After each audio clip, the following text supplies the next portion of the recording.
What's up, everybody? You are watching the J Red Show on YouTube.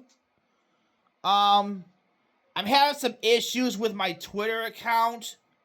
So, right here is my new Twitter account as I try to figure out how the heck to get my old Twitter account back. But you're watching the J Red Show on TikTok and YouTube.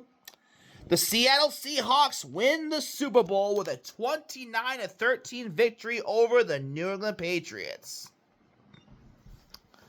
Pretty much it was a boring defensive Super Bowl. Neither team could really get anything going on offense. I mean, Drake May was 27 for 43, 295 yards, 2 touchdowns. But most of that was in the fourth quarter when the game was out of hand. They only had like 76 yards for that for the first 3 quarters. It was 12-0 by the third quarter.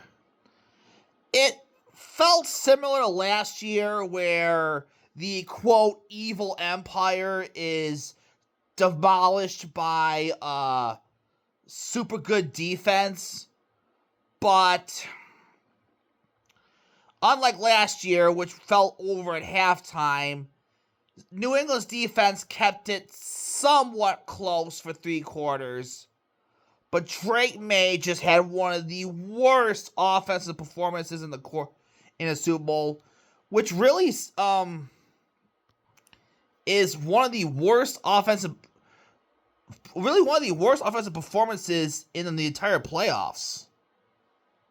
Here are the stats of Drake May's playoff performance: a minus 29.2 EPA. Previous low was Peyton Manning's final year with the Broncos. May was sacked 29 times, a record. 6 turnovers and 4 interceptions. I mean, it's not entirely his fault. His offensive line was not good in front of him. But the big picture is anyone who is saying that the New England Patriots were frauds, well, this game proves them right. Because they feasted off a ridiculously easy schedule, then got the benefits of an easy playoff where they got lucky that Denver lost their starting quarterback in the AFC Championship game.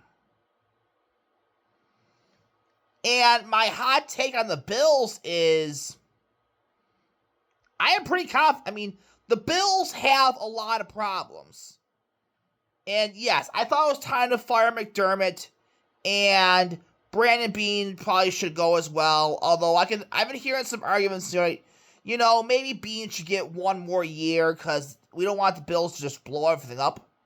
But despite all the problems with the Bills, they were a bogus call away from going to the AFC Championship, and I think they would have beaten New England and gone to the Super Bowl in the snow. Now, yes, they probably would have lost to Seattle. I mean, Seattle looked beatable, and if Josh Allen put on his Superman cape, I guess they could have pulled it off. But I don't know. The defense just cannot allow 30 points against Bo Nix. So, when it comes to the biggest missed opportunities to win the Super Bowl in the Allen Beane McDermott era, this has to be up number 1 or at least a very close to 13 seconds. But as this Super Bowl proves, defense wins championships. They just need the Bills need an all-world defense that could just suffocate a team and not give them the quarterback any time to breathe. And Bills fans should be excited for the hiring of Jim Leonhard. What are your thoughts? Hit me on Twitter at JRed Show. On to the Buffalo Sabres. They go into the Olympic break with a 32-19-6 record, although currently for 70 points, although currently on a 2-game losing streak, and they have 70 points, and they're currently they currently hold on to the first wild card spot, 1 point ahead of Boston and 5 ahead of Columbus. Now, I am cautiously optimistic that this is going to finally be the year the Sabres end their playoff drought. But I think it's going to be close because Ottawa, Toronto, Columbus, they've been red hot. Washington's up there. I could definitely see Sabres fans being a bit nervous after the Olympic break. And Jarmo Kekalainen just needs to make a move to solidify this team. And there are rumors that they could be going after Robert Thomas of the St. Louis Blues. I mean, this is a player the Sabres desperately need. A 92% projected WAR, a 97% EV offense, and a 79% EV defense. 64% of the power play. If the Sabres are going to make the playoffs and go on a run and possibly win the cup, they need to improve the power play. In a perfect world, they need some grit. They also need some grit and to find someone to replace Greenway. Krebs and Benson are good nats, but they can't fit that bill. Some news on Alex Tuch. They are seeking a contract of $10 million. He wants a contract of $10 million. That's way too much.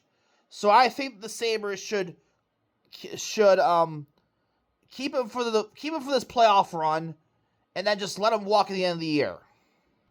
I'd rather keep Benson and Bryan in their prime than Tuch at the age of 35.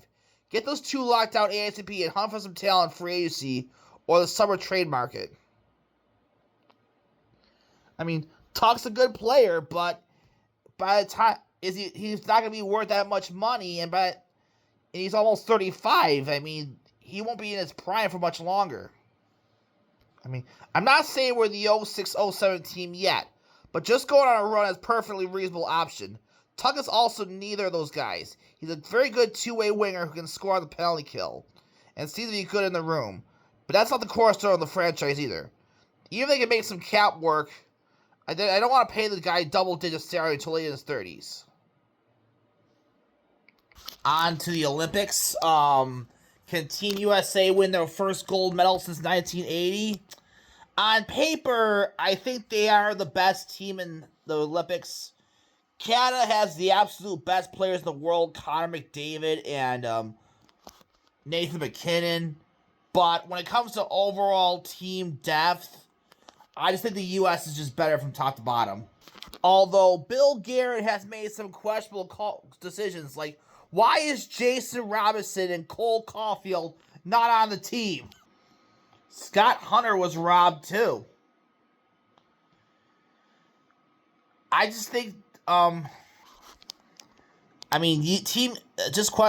really hope that Bill Guerin gets. It reminds me so much of the Bills. I mean, on paper, the Bills are up there. The U.S. is up there as one of the best teams, but I just don't think Guerin did enough. But we'll see. I mean, Sweden and Finland are going to be up there. But I think both the men's tournaments and the women's tournaments should go down to Team USA and Team Canada. What are your thoughts here on Twitter? JRed Show.